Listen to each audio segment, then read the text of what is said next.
فرماتے ہیں قال رسول اللہ صلی اللہ علیہ وسلم کل سلامہ من الناس علیہ صدقۃ کل یوم تطلع فیہ الشمس، انسانوں کے ہر جوڑ پر ایک صدقہ واجب ہے، ہر روز جو طلوع ہوتا ہے تو ہر جوڑ کا صدقہ۔ یہ انگلی کا جوڑ ہی اگر لاک ہو جاتا، آج صبح آپ اٹھتے ہو یہ لاک نہیں تو کیا ہوتا، گھٹنا لاک ہو جاتا، کونی لاک ہو جاتی۔ صبح کو انسان اٹھے کہ میں بھلا چنگا ہوں، کل یوم تطلع فی الشمس، ہر دن جس میں کہ سورج جو ہے طلوع ہوتا ہے اس میں ہر جوڑ پر ایک صدقہ واجب۔ اس کو شیخ سعدی نے بہت عمدگی سے کہا ہے، ہر سانس جب انسان کے اندر جاتا ہے موجب تقویت ہوتا ہے، آکسیجن گئی قوت ملی، اسی کو برن کریں گے انرجی ملے گی۔ سانس باہر نکلتا ہے یہ صفائی کا ذریعہ بنتا ہے، کاربن ڈائی آکسائڈ اور بہت سی چیزیں نکل گئی۔ بس بر ہر نفس 2 شکر واجب، بس ہر سانس پر 2 مرتبہ شکر کرنا چاہیے۔ ہر سانس اندر گیا موجب تقویت، باہر بنا موجب تنقیح، لہذا پس بر ہر نفس 2 شکر واجب، بس تقریباً اسی طرح کا یہ معاملہ ہے۔ لیکن اب یہ کیسے صدقے ہوں گے؟ اس صدقے ہی کے جیسے کہ پہلے آ چکا ہے اسی کی یہ تعریف میں ہے، تعدل بین اثنین صدقۃ، 2 آدمیوں کے درمیان عدل کراؤ، فیصلہ کرا دو عدل کے ساتھ، یہ بھی صدقہ ہے۔ تعین الرجل فی دابتہ فتحملہ علیہا اور ترفع لہ علیہا متاعہ صدقۃ، اور تم مدد کرو کسی انسان کی اس کی سواری کے معاملے میں کہ اسے اس پر چڑھنے میں مدد دو، یا یہ کہ اس کی کوئی چیز اس کا سامان نیچے سے اٹھا کے پکڑا دو، اونٹ پر سوار ہو گیا ہے اب سیتے سے سامان پکڑا رہے ہیں، یہ بھی صدقہ ہے۔ والکلمۃ الطیبۃ صدقۃ، ہر پاک بات جو اپنی زبان سے نکالو گے وہ صدقہ ہے۔ فلیقل خیرا او لیصمت، بات صحیح کرے، اچھی کہے یا خاموش رہے، تو ہر اچھی بات جو زبان سے نکلتی صدقہ ہے۔ وبکل خطوۃ تمشیھا الی الصلاۃ صدقۃ، اور ہر قدم جو وہ نماز کے لیے جاتا ہے تو اٹھاتا ہے یہ صدقہ ہے۔ کسی شخص کو تکلیف میں دیکھ کر اگر آپ کا دل پسیجتا نہیں ہے، آپ کے دل میں رقیق کسے کہتے ہیں؟ پتلا، رقیق مادہ پتلا، رقت قلب، دل میں نرمی پیدا ہو جائے۔ دل میں نرمی اگر پیدا نہیں ہوتی ہے تو پھر جان لیجئے، میں ایک بہت سخت بات کہنے لگا ہوں، ایک شخص عالم ہو سکتا ہے، مفتی ہو سکتا ہے، فقیہ ہو سکتا ہے، مفسر ہو سکتا ہے، محدث ہو سکتا ہے، عابد ہو سکتا ہے، زاہد ہو سکتا ہے، نیک نہیں ہو سکتا اگر انسانی ہمدردی کا مادہ اس کے دل میں نہیں ہے۔ بات سمجھ لیا آپ نے پوری؟ یہ ہے ترتیب کے اندر مضمر۔ نماز اور زکوٰۃ کا ذکر بعد میں، وآت المال علی حبہ ذوی القربى والیتامى والمساکین وابن السبیل والسائلین وفی الرقاب، یہ پہلے آ رہا ہے۔ اور آپ میں سے بہت سے حضرات کو یاد ہوگی 4 پارے کی پہلی آیت، جو اس معاملے میں یوں سمجھیے قول فیصل، لن تنالوا البر حتى تنفقوا مما تحبون، تم ہرگز نیکی کے مقام کو نہیں پہنچ سکتے جب تک خرچ نہ کرو اس میں سے جو تمہیں محبوب ہے۔ اگر آپ کا مال ایسا ہے جو دل سے اتر گیا ہے، کپڑے بوسیدہ ہو گئے ہیں دے دیے غریب کو، جوتے ٹوٹ گئے دے دیے کسی کو، یہ نہیں ہے، یہ نیکی نہیں ہے۔ نیکی کیا ہے؟ مما تحبون، جو تمہیں پسند ہو وہ مال۔ لن تنالوا البر، یہ نوٹ کر لیجیے جنہیں عربی سے کوئی تھوڑا سا بھی کوئی مس ہے کہ لام اور نون کے ساتھ جو نفی آتی ہے فعل مضارع کے اندر، اس سے زیادہ تاکیدی نفی نہیں۔ لن تنالوا البر، ہرگز نہیں پہنچ سکتے نیکی کے مقام کو، حتی تنفقوا مما تحبون، جب تک کہ تم خرچ نہ کرو اس میں سے جو تمہیں پسند ہو۔ اپنے محبوب مال کو جب تک خرچ نہیں کرو گے اللہ کی رضا مندی کے لیے، اللہ کی رضا جوئی کے لیے، اس وقت تک نیکی کا مقام حاصل نہیں کر سکتے۔ حدیث میں نے آپ کو سنا دی، من یحرم الرفق، رفق کہتے ہیں دل کی نرمی، اسی سے لفظ رفیق بنا ہے۔ رفیق وہ ہیں جو آپس میں ہمدرد ہیں، غم گسار ہیں، ایک دوسرے کا درد بانٹنے والے ہیں، ایک دوسرے کے دکھ کو اپنے دل میں محسوس کرنے والے ہیں۔ میں نے ہمدردی کی وضاحت پچھلی نشست میں کی تھی۔ ہمدردی، ہم جماعت، ایک جماعت میں پڑھنے والے، ہم عصر، ایک زمانے کے لوگ، ہمدرد وہ جن کا درد جو ہے وہ کامن ہے، مشترک ہے، ایک کے درد کو دوسرا محسوس کر رہا ہے۔ خنجر چلے کسی پہ تڑپتے ہیں ہم امیر، سارے جہاں کا درد ہمارے جگر میں ہے۔ یہ ہے در حقیقت نیکی کی اصل روح۔ میں پھر دوہرا رہا ہوں، جس میں یہ نہیں ہے، جو بخیل ہے، جو کٹھور دل ہے، جو سخت دل ہے، وہ عابد ہو سکتا ہے، زاہد ہو سکتا ہے، مفسر ہو سکتا ہے، محدث ہو سکتا ہے، فقیہ ہو سکتا ہے، مفتی ہو سکتا ہے، لیکن نیک نہیں ہو سکتا۔ یہ قرآن کا فتویٰ ہے، لن تنالوا البر حتى تنفقوا مما تحبون۔ پھر اس میں ایک بات اور نوٹ کیجئے، اس میں ترتیب بھی لازمی ہے۔ سب سے پہلا حقدار جو ہے آپ کے نیک سلوک کا وہ آپ کے قرابت دار ہیں۔ الاول فالاول، الاقرب فالاقرب۔ ہمیشہ قرآن مجید میں سب سے پہلے ذی القربى وآت ذی القربى حقہ والمسکین وابن السبیل ولا تبذر تبذیرا۔ یہ بھی ہمارے منتخب نصاب کی آیت ہے سورہ بنی اسرائیل کی۔ اور تم حق ادا کرو جو ذی القربى ہیں، قرابت دار ہیں، رشتہ دار ہیں۔ یہ خاص طور پر بات کیوں کہی جاتی ہے؟ عام طور پر قرابت داروں میں، قریبی رشتہ داروں میں شکر رنجیاں ہوتی ہیں۔ اب فلاں جو ہے، فرض کیجئے کہ کوئی چھوٹا بھائی فوت ہو گیا یا بڑا بھائی فوت ہو گیا، اب دوسرا بھائی جو ہے اچھا ہے، جو فوت شدہ بھائی ہے اس کے حالات اب خراب ہیں، بیوہ ہے، بچے ہیں، کوئی ذریعہ معاش نہیں ہے، اور یہ شخص جو ہے وہ صاحب ثروت ہے، صاحب دولت ہے، یہ اوروں کو تو خیرات دے گا، اپنے یتیم بھانجا اور بتیوں کو نہیں دے گا۔ کیوں؟ انہوں نے یہ کیا تھا، انہوں نے یہ کیا تھا، انہوں نے فلاں وقت یہ کہہ دیا تھا، وہ بھابھی نے فلاں وقت جو ہے میرے ساتھ یہ معاملہ کیا تھا۔ اس حوالے سے شکر رنجیوں کی وجہ سے ان کو چھوڑ کر دور دراز جا کر ریوڑیاں بانٹی جائیں گی، لیکن جو اصل حقدار ہیں ان کو چھوڑ دیا جائے۔ اس کا تجزیہ کیجئے، اس کا مطلب ہے یہ اللہ کے لیے نہیں دیا جا رہا۔ اگر اللہ کا جذبہ ہو اللہ کو راضی کرنا، تو پھر تو دیکھو کہ اللہ نے سب سے پہلا حقدار کس کو بنایا، پھر تو دیکھنا ہوگا ترتیب اللہ کی۔ اللہ کی ترتیب میں تو آت المال علی حبہ ذوی القربى، ذوی القربى سب سے پہلے ہے، اس کے بعد یتامى ہے، مساکین ہے، وابن السبیل ہے، والسائلین ہے، وفی الرقاب ہے، لیکن اولین جو ہے ذوی القربى ہے۔ حدیث آتی ہے کہ حضور نے فرمایا من احب للہ وابغض للہ واعطى للہ ومنع للہ فقد استکمل الایمان۔ جس نے اگر کسی سے محبت کی تو اللہ کے لیے محبت کی، کہ اللہ کو پسند ہے کہ اس سے محبت کی جائے، اور کسی سے بغض اور عداوت رکھی تو وہ بھی اس لیے کہ اللہ کو پسند ہے کہ اس سے بغض رکھا جائے، اور اگر کسی کو کچھ دیا تو اس لیے کہ اللہ کو اس کا دینا پسند ہے، اور کسی سے کچھ روکا تو اس لیے روکا کہ اللہ کو اس کا روکنا پسند ہے۔ یعنی انسان کے تمام اعمال کا اصل موٹو جو ہے وہ ذات باری تعالی اور اس کے احکام اور اس کی پسند، اس کی ناپسند بن جائے۔ اگر یہ ہو جائے من احب للہ وابغض للہ واعطى للہ ومنع للہ فقد استکمل الایمان، تو ایسے شخص نے تو اپنے ایمان کی تکمیل کر لی۔ یہ کمال ایمان کا مقام ہے۔ نجات کا لفظ جو میں نے استعمال کیا ہے وہ ان کئی الفاظ میں سے سب سے نچلی سطح کا لفظ ہے جنہیں قرآن مجید کامیابی کے لیے استعمال کرتا ہے۔ بہت سے الفاظ آپ نے سنے ہوں گے، فوز اولئک هم الفائزون، وہ کامیاب لوگ ہیں، رشد اولئک هم الراشدون، وہ لوگ ہیں کہ جو بڑے نصیب والے ہیں، فلاح اولئک هم المفلحون، وہ ہیں اصل میں کہ جنہوں نے بلند ترین کامیابی حاصل کر لی، سعادت فاما الذین سعدوا، ان میں سب سے نیچے کا لفظ ہے نجات، نجات سے اوپر ہے فوز، فوز سے اوپر ہے فلاح، یہ اس کی ہائر ڈگریز ہیں۔ جیسے کامیابی امتحانات میں ایک محض پاس ہو جانا ہے اور ایک اس میں اے گریڈز لے کر آنا ہے، یا ہمارے ہاں وہ ڈویژن شمار ہوتے ہیں، فرسٹ ڈویژن ہے، سیکنڈ ڈویژن ہے، تو یہ کئی اصطلاحات ہیں، فوز، فلاح، رشد، سعادت، سب سے کم سب سے نیچے، سب سے کم نجات۔ ومالی ادعوکم الی النجات وتدعوننی الی النار، تو کم سے کم جو کامیابی کی شرائط اسلام میں ہیں آج ہمیں ان پر گفتگو کرنی۔ اللہ تعالی ہمیں اس سے اوپر بڑھنے کی توفیق دے، رشد اور فوز اور فلاح کی منزلوں سے ہم کنار فرمائے۔ لیکن ظاہر بات ہے کہ یہ تمام منزلیں بعد میں ہیں، پہلے کامیابی تو ہو۔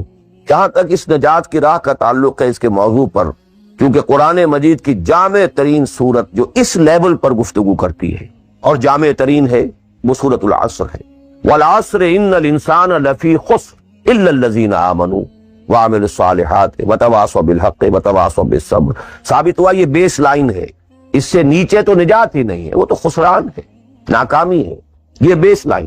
اسی لیے میرا جو کتاب چاہے نجات کی راہ سورۃ العصر کی روشنی، the road to salvation in the light of سورۃ العصر، اردو میں بھی ہے، انگریزی میں بھی ہے۔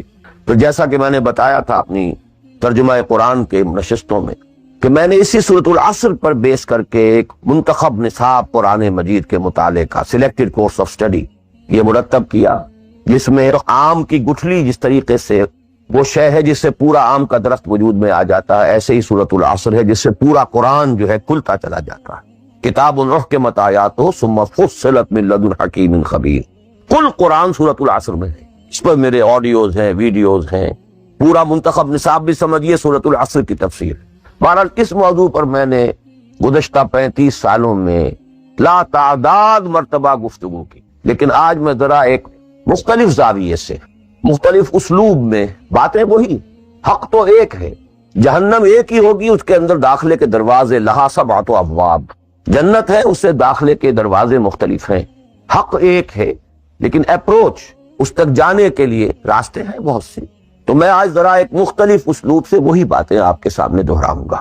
مختلف اسلوب کا فائدہ ہوتا ہے، جس بات کو انسان ایک خاص انداز سے سنتے رہنے کا عادی ہو جائے پھر اس پر توجہ نہیں کرتا۔ بہت مرتبہ سنی ہے، یہی بات ہے، لیکن ذرا سا اسلوب بدل دیجئے تو ذہن جو ہے وہ بیدار ہو جاتے ہیں اور ایک نئی آمادگی پیدا ہو جاتی ہے بات کو سمجھنے کے لیے۔ اسی لیے وہ بڑا پیارا مصرع ہے کہ ایک پھول کا مضمون ہو تو 100 رنگ سے باندھوں۔ بات تو ایک ہی پھول کو ڈسکرائب کرنا ہے، لیکن اس کو اس طرح سے کروں، اس طرح سے کروں، ایسے کروں، اور اسی کو قرآن مجید نے استعمال کیا۔ یہ اصل اسلوب قرآن کا ہے، کذالک نصرف الآیات، تصریف الآیات، آیات کو گردش دینا۔ ایک آیت میں ایک مضمون پہلے ہے، دوسرا بعد میں ہے، دوسری آیت میں دوسرا مضمون جو ہے وہ پہلے آگے آئے اور پہلا جو ہے وہ بعد میں لے آئے۔ یا ایھا الذین آمنوا کونوا قوامین بالقسط شہداء للہ، یہ سورہ نساء میں ہے۔ یا ایھا الذین آمنوا کونوا قوامین للہ شہداء بالقسط، یہ آپ کو سورہ مائدہ میں مل جائے۔ لیکون الرسول شہیدا علیکم وتکونوا شہداء علی الناس، یہ سورہ حج میں ہے۔ لتکونوا شہداء علی الناس ویکون الرسول علیکم شہیدا، یہ سورہ بقرہ میں ہے۔ تصریف الآیات، کذالک نصرف الآیات۔ تو میں آج کوشش کر رہا ہوں تصریف آیات کے اس اسلوب کو کسی درجے میں، قرآنی اسلوب ہے، اس کو کاپی کرنا بھی آسان نہیں ہے، کوشش کروں گا اس سے اپنی وہی بات جو آپ میں سے بہت سے حضرات کے سامنے اس سے پہلے بہت مرتبہ آ چکی ہوں، لیکن نئے اینگل سے۔ وہ اینگل کیا ہے؟ اللہ کا، دین کا ایک ہی تقاضا ہے، وہ تقاضا جس کے بارے میں ہم کہہ سکتے ہیں کہ 100 بات کی ایک بات، ایک بات۔ جیسے اردو کا ایک محاورہ ہے، ہاتھی کے پاؤں میں سب کے پاؤں، وہ اتنا چوڑا پاؤں ہے کہ وہ سب پاؤں رکھ دیں تو اس میں آ جائے۔ کیسے؟ ایک بدو صحابی آئے تھے حضور سے، انہوں نے ایک سوال کیا تھا کہ مجھے کل دین کی بات ایک جملے میں سمجھا دیجیے۔ آپ نے فرمایا ہاں ٹھیک ہے، آؤ، قل آمنت باللہ ثم استقم، دیٹس آل، اللہ پر کہو کہ میں اللہ پر ایمان لایا، پھر اس پر جم جاؤ۔ اسی طرح آج میں آپ سے دین کا کل تقاضا، اللہ کا کل مطالبہ، اور میرے ذہن میں وہ آیت آ رہی ہے کلا لما یقض ما امرہ، ہم نے ایک ہی تقاضا انسان سے کیا، اس نے اس کو پورا نہیں۔ اور میرے ذہن میں اس وقت ایک سین آ رہا ہے، وہ جو پکچر بنائی گئی تھی حضور کی سیرت پر، دی میسنجر آف اللہ، the messenger of God perhaps, اس میں دکھایا گیا ہے کہ ابو طالب بستر وفات پر ہے، آخری وقت ہے، قریش کا وفد آیا ہے الٹیمیٹم لے کر کے، ابو طالب اب ہمارا صبر کا پیمانہ لبریز ہو گیا، یا تو اپنے بھتیجے کو روک لو ورنہ پھر آئیے اوپن، پھر ایک اوپن چیلنج ہے، کھلے میدان میں مقابلہ کی۔ ایک جملہ اس وقت اس پکچر میں ہے جو کہا ابو طالب نے، one word, my nephew demands from you only one word۔ اس نے تم سے کیا تقاضا کیا ہے؟ تم سے دولت نہیں مانگی، تم سے مال نہیں مانگا، تم سے حکومت نہیں مانگا، کچھ بھی تو نہیں مانگتا، وہ بات مانگتا ہے، ایک کلمہ تک مانگتا ہے۔ ابو جہل نے فوراً ریٹارٹ کیا، the one word he demands demolishes all the gods۔ وہ ایک بات اس کی ایسی ہے کہ جو ہمارے سارے معبودوں کا تیا پانچا کر کے رکھ دیتی ہے، ختم کر دیتی، وہ ایک بات، دین تو ایک بات ہے۔ اسی انداز میں آپ کو بتا رہا ہوں کہ اللہ کا کل تقاضا، دین کا کل تقاضا ایک لفظ میں ہے، وہ لفظ ہے عبادت۔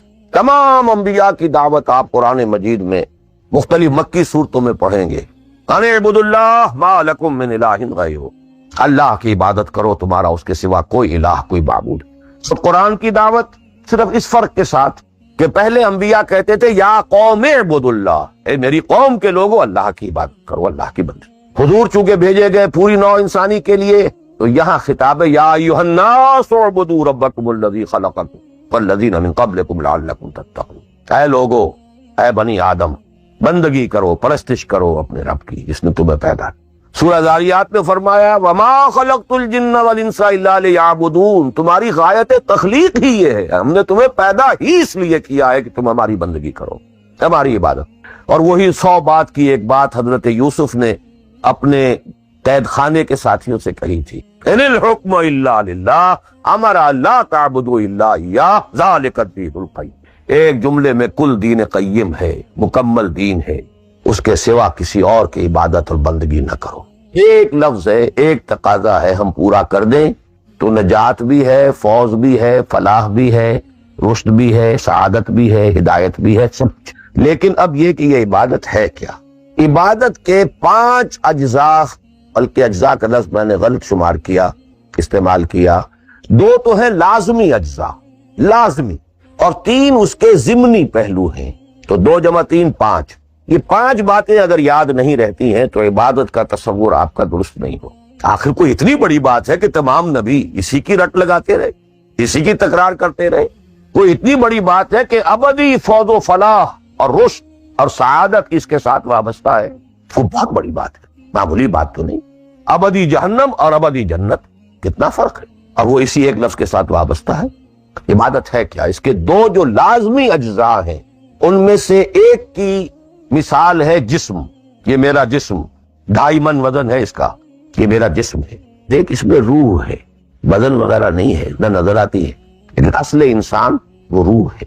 اسی طرح عبادت کا جو جسد ظاہری ہے، جو نظر آتا ہے، پیلپیبل ہے، محسوس ہوگا، سامنے آئے گا، وہ ہے اطاعت کلی، total obedience without any reservation, کوئی استثناء نہ ہو، مخلصین لہ الدین، اطاعت کو اس کے لیے خالص کر، ٹوٹل اوبیڈینس۔ یہ ہے جسد۔ 2.5 من جو ہے عبادت، وہ یہ ہے۔ اور اس کی روح کیا ہے؟ اللہ کی محبت۔ یہ اطاعت محبت جذبے سے سرشار ہوگا تب تو عبادت ہے، ورنہ اطاعت ہے صرف۔ اطاعت تو انسان حکمرانوں کی بھی کرنے پہ مجبور ہو جاتا ہے۔ ہم انگریزوں کی اطاعت کرتے تھے، آپ یہاں بہت سے ایسے قوانین کی اطاعت کرتے ہیں جو آپ کو پسند نہیں ہے، مجبوری ہے، آ گئے ہیں، رہ رہے ہیں، کیا کریں۔ لیکن جب آؤٹ آف لو، انٹینس لو، جب کسی کی ٹوٹل اوبیڈینس قبول کی جائے گی تو یہ عبادت۔ یہ 2 ہے اجزاء لازم۔ اس کو بڑی خوبصورتی سے امام ابن تیمیہ اور حافظ ابن قیم انہوں نے بیان کیا ہے۔ العبادت تجمع اصلین، غایت الحب مع غایت الذل والخضوع۔ 2 چیزیں جمع ہوتی ہیں تو عبادت پوری ہوتی، انتہا درجے کی محبت اور انتہا درجے کی عاجزی اور اطاعت اور سرفگندگی کسی کے سامنے۔ یہ دونوں چیزیں اطاعت کے لازمی اجزاء ہیں عبادت۔ اور ان دونوں کے بارے میں ایک بات اور نوٹ کیجئے، ان دونوں کے اعتبار سے اللہ اور اس کا رسول بریکٹڈ ہے، ساتھ جڑے ہوئے، اس لیے کہ اللہ کی اطاعت رسول کی اطاعت کے ذریعے، وما ارسلنا من رسول الا لیطاع باذن اللہ ومن یطع الرسول فقد اطاع اللہ۔ وہ ریپرزنٹیٹو ہے، وہ نمائندہ ہے اللہ کا، لہذا اللہ کی اطاعت، اطیعوا اللہ واطیعوا الرسول، اطاعت میں یہ دونوں بریکٹڈ ہیں۔ یہی وجہ ہے کہ قانون اسلامی کی مستقل سورسز جو ہیں وہ یہی 2 ہیں، اللہ کی کتاب، اس کے رسول کی سنت۔ اسی طرح محبت میں بھی دونوں بریکٹڈ ہیں، اللہ کی محبت، اس کے رسول کی محبت۔ والذین آمنوا اشد حبا، شدید ترین، اشد۔ ایمان کا لازمی تقاضا یہ ہے کہ شدید ترین محبت آپ کے دل میں اللہ سے۔ اور حضور نے فرمایا لا یؤمن احدکم حتی اکون احب الیہ من والدہ وولدہ والناس اجمعین۔ تم میں سے کوئی شخص مومن ہو ہی نہیں سکتا جب تک کہ میں اسے، اس کے باپ، اس کے بیٹے اور تمام انسانوں سے زیادہ محبوب نہ ہو جاؤں۔ اطاعت اور محبت میں دونوں بریکٹڈ ہیں، اللہ کی اطاعت، رسول کی اطاعت، اللہ کی محبت، رسول کی۔ بلکہ ایک نقطہ اور نوٹ کر لیجیے، نظری طور پر بالا تر اطاعت اللہ کی ہے اور بالا تر محبت اللہ کی ہے، اور دوسرے درجے میں اطاعت رسول کی ہے اور دوسرے درجے میں محبت رسول کی ہے۔ عملاً ایک ہے نظری چیز، ایک ہے عملاً۔ عملاً اصلت اطاعت رسول کی ہے، اللہ کے اطاعت اس کے تابع ہے۔ کیوں؟ اللہ کا حکم بھی تو رسول نے دیا ہے، وہ بھی رسول کے منہ سے ہمیں اب تک پہنچا۔ بمصطفیٰ برسا خیش را کے دی ہماؤس، اگر نہ رسیدی تمام بولا دی۔ تو اطاعت تو بن گئی رسول کی، اصل رسول ہی نے بتایا، اللہ کا یہ حکم آیا تو ہم مان رہے ہیں۔ اسی طرح بڑا پیارا مصرع ہے اقبال کا، از خدا محبوب تر گردد نبی، اللہ سے بھی کہیں زیادہ محبوب ہو جاتا ہے اللہ کا نبی۔ اس کی وجہ بھی ہے، اللہ کا ہم کیا تصور کریں، اللہ کی فیلنگز کا ہمیں کیا اندازہ ہو سکتا ہے؟ کوئی فیلنگز ہے کیا ہے؟ رسول کو ہم ایک ہیومن بینگ کی حیثیت سے ویژولائز کر سکتے۔ رسول کو بھی چوٹ لگی تھی، دل پر چوٹ لگی تھی۔ رسول کے پاس بھی بیٹی آئی تھی، بڑی پیاری بیٹی، فاطمہ بضعۃ منی۔ ابا جان اب تو عام لوگوں کے ہاں بڑی فراوانی ہو، ذرا یہ دیکھیے میرے ہاتھوں پر گٹے پڑے ہوئے ہیں چکی پیسنے کی وجہ، میرے کندھے کے اوپر نشان پڑ گئے ہیں، مشکیزے میں پانی بھر کر لاتی، مجھے بھی کوئی کنیز، کوئی غلام ہدایت ہو جائے۔ ہم پوری طرح ویژولائز کر سکتے ہیں کیا فیلنگ ہوگی محمد کی صلی اللہ علیہ وسلم، تو ہم ویژولائز کر سکتے ہیں نا کہ کیا کلیجہ اللہ نے دیا تھا کہ فرمایا بیٹی نہیں، یہ چیزیں ہمارے لیے نہیں، تمہیں میں اس سے بہتر چیز دیتا ہوں۔ 33 مرتبہ سبحان اللہ، 33 مرتبہ الحمدللہ، 33 مرتبہ اللہ اکبر نماز کے بعد کہہ لیا کرو، یہ کہیں زیادہ بڑی قیمتی ہے۔ ہم محسوس کر سکتے ہیں کہ رسول کے دل پر کیا بیتی تھی جب حضرت حمزہ کی آزا بریدہ لاش سامنے آئی ہے کہ ناک کٹی ہوئی ہے، کان کٹے ہوئے، پیٹ چاک ہے، کلیجہ باہر نکلا ہوا، اسے چبایا، اور کیا پہاڑ جیسا دل اللہ نے دیا، کیسے جبر کیا ہے، کیسے صبر کیا ہے۔ اگرچہ ایک وقت میں آ کر بات ظاہر ہو گئی جب مدینے میں واپس پہنچے ہیں اور انصار کے گھروں سے عورتوں کے بین کرنے کی، ماتم کرنے کی آوازیں آئیں، الفاظ نکل گئے، اما حمزہ تو فلا بواکی لہو، ہائے حمزہ کے لیے تو کوئی رونے والی بھی نہیں۔ حمزہ مہاجر ہے، یہاں حمزہ کا کون رشتہ دار، کون عورتیں رشتہ دار ہیں جو اس کا ماتم کریں گی؟ ہاں مکے میں ہوتا حمزہ عبد المطلب کا بیٹا اور یہ حادثہ ہوا ہوتا تو پورے مکے میں کوہرام ہوتا، اس کے فیلنگز تھے، اس لیے از خدا محبوب تر کر۔ بہرحال یہ دو چیزیں میں نہیں چاہتا کہ بات زیادہ دور نکلے، کلیئر کٹ ہمیں آگے چلنا ہے۔ ایک تقاضا، 100 بات کی ایک بات، عبادت کرو خالصتاً اللہ۔ عبادت کے دو اجزاء لازم، اطاعت کلی، absolute obedience، total obedience، without any reservation، without any exceptions، کوئی استثناءات نہ ہو۔ زندگی کا ہر گوشہ، زندگی کا ہر پہلو، ظاہری ہو، باطنی ہو، داخلی ہو، خارجی ہو، انفرادی ہو، اجتماعی ہو، عائلی ہو، قومی ہو، سیاسی ہو، ہر اعتبار سے اللہ کی اطاعت، اور یہ اطاعت ہو اللہ کی محبت کے جذبے سے سرشار ہو کر، اور ان دونوں چیزوں میں اللہ کے ساتھ نظری طور پر، ثانوی طور پر، عملاً اولاً محبت رسول اور اطاعت رسول شامل۔ 3 چیزیں ضمنی ہیں، اور یہ ضمنی چیزیں ایکسکلوسیو اللہ کے لیے، خالص اللہ کے، یہ رسول کے لیے نہیں۔ نمبر 1، تعظیم کے کچھ مظاہر ہیں، سجدہ کرنا، قنوت، تعظیماً کسی کے سامنے کھڑے ہونا، ہاتھ باندھ کر، کندھے جھکا کر، یہ قنوت کہلاتا ہے۔ کھڑے ہونا تعظیماً، جھکنا تعظیماً، جس میں رکوع بھی ہے، سجدہ بھی ہے، مطلقاً حرام کسی کے لیے، یہ صرف یہ مینیفیسٹیشنز ہیں اس کی، عبادت کا مظہر ہے۔ فقوموا للہ قانتین، اللہ کے سامنے کھڑے رہا کرو، سجدہ کرو، یہ اللہ کے سوا کسی۔ نمبر 2، دعا، صرف نہ کسی نبی سے، نہ کسی رسول سے، نہ کسی فرشتے سے، نہ کسی اولیاء اللہ سے، نہ کسی بزرگ شخصیت سے، کسی سے نہیں۔ لا تدعوا مع اللہ احدا، رسول سے نہیں۔ اب اس میں کئی الفاظ نوٹ کر لیجئے، استدعاء، استغاثہ، استمداد، استعانت، وہی بدن ہے، استنصار، صرف اللہ۔ ہاں مادی قوانین کے تحت فزیکل ورلڈ میں ہم مدد مانگ سکتے ہیں، ذرا مجھے ایک گلاس پانی لا دیجئے، مجھے ذرا یہ کر دیجئے، معلوم ہے پانی ہے، یہ جائے گا لے آئے گا، لیکن بالغیب مدد کسی سے مانگنا، استغاثہ کسی سے کرنا، استعانت کسی سے کرنا حرام ہے، عبادت کو 0 سے ضرب دے کر 0 کر دے۔ نمبر 3، اخلاص و احتساب، صرف اللہ، جو نیک کام کرے صرف اس کی خوشنودی کے، یہاں تک کہ حضور کے سامنے ایک صحابی ایسے ہی محاورے میں رواں روی میں کہہ بیٹھے، ما شاء اللہ و ما شئت، جو آپ چاہیں اور اللہ چاہے، فوراً ڈانٹ دیا، اجعلتنی للہ ندن، تم نے مجھے اللہ کا مد مقابل بنا دیا۔ مشیت صرف اس کی، وما تشاءون الا ان یشاء اللہ، کوئی نیک کام سوائے اس کی رضا جوئی کے لیے اگر کسی اور کے لیے کیا گیا، ریا ہے، سمعہ ہے، دکھاوے کے لیے ہے، شہرت کے لیے ہے، دنیا کمانے کے لیے ہے، لیڈری چمکانے کے لیے ہے، اقتدار حاصل کرنے کے لیے ہے، کوئی بھی اور مقصد اگر شامل ہوا، 0 سے ضرب کھا کر پوری عبادت 0 ہو جائے۔ احتساب، بدلے کی توقع صرف اللہ، یہ لفظ آپ خاص طور پر سنتے رہے ہوں گے ان دنوں بہت، من صام رمضان ایمانا واحتسابا غفر له ما تقدم من ذنبه ومن قام رمضان ایمانا واحتسابا غفر له ما تقدم من ذنبه ومن قام ليلة القدر ایمانا واحتسابا۔ ایمان کے ساتھ احتساب کیوں آ رہا ہے؟ اس کا اجر و ثواب سوائے اللہ سے اور کسی سے توقع نہ۔ یہ 5 چیزیں ہیں، جہاں تک اطاعت کا تعلق ہے اس میں ایک ایکسیپشن نوٹ کر لیجیے، کہیں کسی وقت نسیان سے، خطا سے یا جذبات کے طوفان میں آ کر کوئی غلط حرکت کر بیٹھا، لیکن فوراً توبہ کر، یہ مستثنا ہے۔ میں نے 3 الفاظ کہے، خطا، آپ نہیں سمجھتے تھے کہ جو میں کرنے چلا ہوں یہ ڈس اوبیڈینس ہے، آپ کو پتہ ہی نہیں تھا، خطا ہو گئی، نسیان بھول گئے۔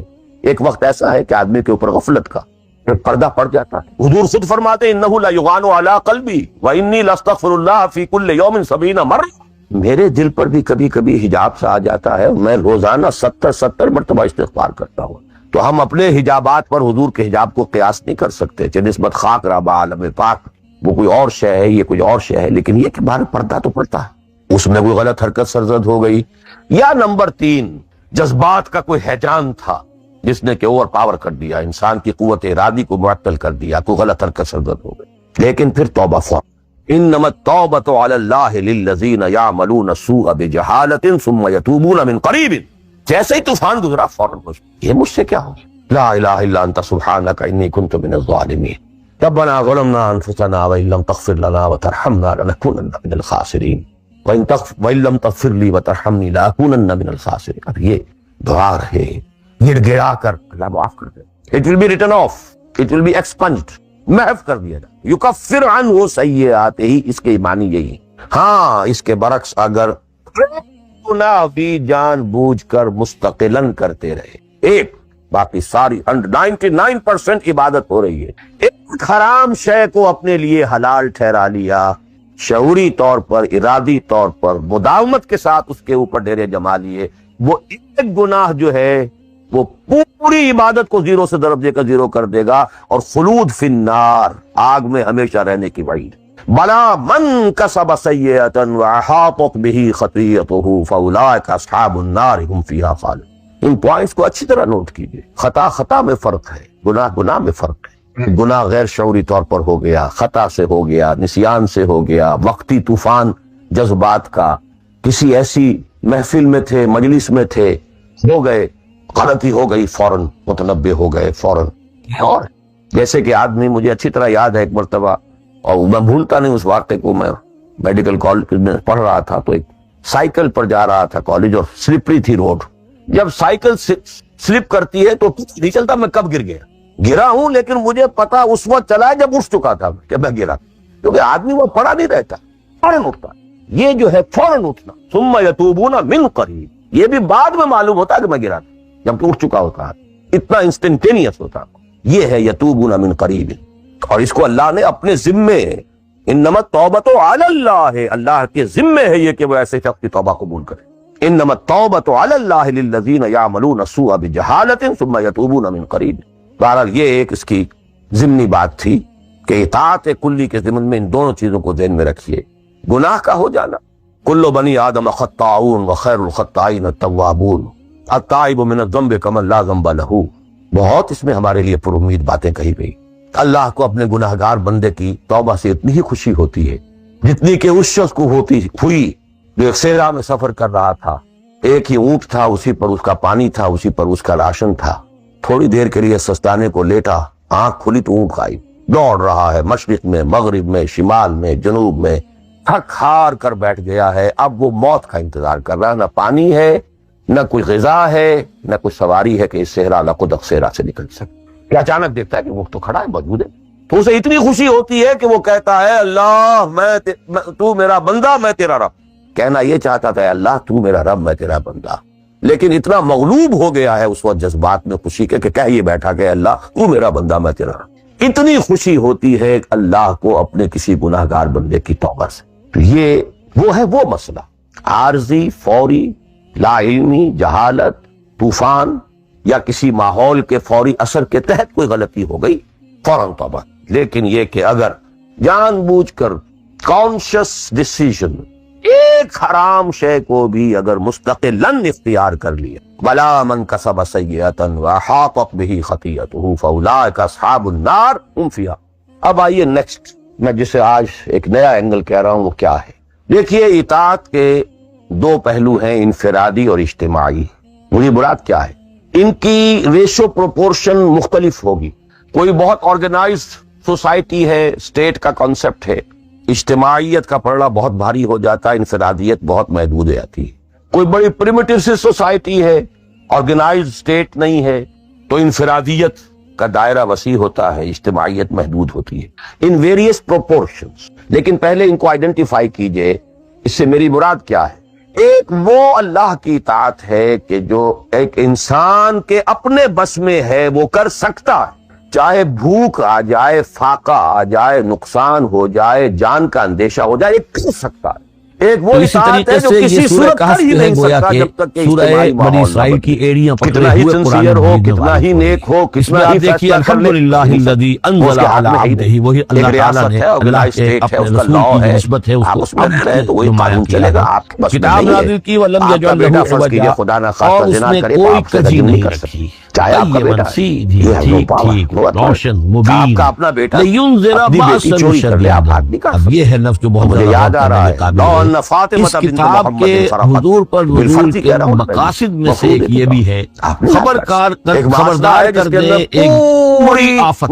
ویسے باسن جب واحد آتا ہے تو عام طور پر اس کے معنی جنگ، جب جمع میں آتا ہے تو سختی، مصیبت، بھوک، فاقہ، یہ سارے بأسا۔ آیت الحر میں بھی ہم نے پڑھا والصابرین فی البأساء والضراء وحین البأس۔ بأسا جب جمع میں آیا ہے تو فاقہ، تکلیف، مصیبت، اور حین الباس جنگ کے وقت۔ قانون دونوں کو ذہن میں رکھیے، بہت بڑی آفت، بہت بڑی آفت، بہت بڑی آفت ایک ہے دجالی فتنے کی، دجال المسیح الدجال جو آنے والا ہے۔ اس کے بارے میں حدیث میں آتا ہے کہ کوئی نبی اور رسول ایسا نہیں گزرا جس نے اپنی قوم کو دجال کے فتنے سے ماحول میں پیدا اور پوری انسانی تاریخ میں دجال کے فتنے سے بڑا کوئی فتنہ نہیں۔ اور وہ ہر بندہ مومن کے امتحان کے لیے کڑا ترین جو ہے مرحلہ آ جائے گا، سخت ترین امتحان کر لیا جائے گا۔ تو یہ جو سختی ہے اس کی خبر دیتے ہوئے یہ سورت مبارکہ نازل ہوئی، اور خاص طور پر اسے باسن اگر جنگ کے معنی میں لیں، اور ملحمۃ العظمی کتاب الملاحم جو کہ آپ دیکھیں گے احادیث کی کتابوں میں پورا باب ہے کتاب الملاحم، اور اس کا تعلق بھی دجال کے ساتھ ہے، تمام دجال ہی کو قتل کریں گے حضرت مسیح علیہ السلام نازل ہو کر۔ تو یہ سارا مسئلہ جو ہے اس کی خبر دینے کے لیے قیما لینذر باسا شدیدا من لدنہ، گویا کہ یہ جو احادیث کی کتابوں میں آپ کو حدیث کے ابواب ملتے ہیں، چاہے وہ کتاب الفتن ہو، چاہے وہ کتاب جو ہے آثار قیامہ ہے، اس طرح کی جتنے بھی ہیں، اور کتاب الملاحم ہے، یہ گویا کہ اس کی شرح ہے لینذر باسا شدیدا من لدنہ، اور یہ ہوگا بھی خاص اللہ کی طرف سے، یہ آزمائش بھی، یہ دجال کا فتنہ بھی، یہ بہت بڑی جنگ بھی، زندگی کا آرمگڈون کہتے ہیں، کرسچین جو ٹریڈیشن ہے اس میں اس کے لیے لفظ آرمگڈون، بہت بڑی جنگ۔ ڈکشنری میں بھی آپ دیکھیں گے کہ خیر اور شر کی قوتوں کے درمیان اس دنیا کے خاتمے سے پہلے ایک بہت بڑی جنگ ہو رہی ہے جس کا نام آرمگڈون۔ لینذر باسا شدیدا من لدنہ ویبشر المؤمنین الذین یعملون الصالحات، اور تاکہ بشارت دے وہ ان اہل ایمان سے جو نیک عمل کرتے ہو، ان لہم اجرا حسنا، کہ ان کے لیے ہوگا بہت اچھا بدلہ، ماکثین فیہ ابدا، اور وہ اس میں رہیں گے ہمیشہ ہمیشہ۔ یہ جو دجالی فتنہ ہے اس کے ساتھ خاص مناسبت ہے، ویرنگ ڈگریز کے اندر حدیث میں آتا ہے کہ دجالی فتنے کے اثرات سے بچنے کے لیے اس سورہ مبارکہ سے ذہنی اور قلبی رشتہ مفید ہے، اس کی تلاوت کرتے رہنا، خاص طور پر جمعے کے روز پوری سورہ کہف، ورنہ یہ کہ کم سے کم اس کی ابتدائی اور آخری آیات ان کی بڑی اہمیت۔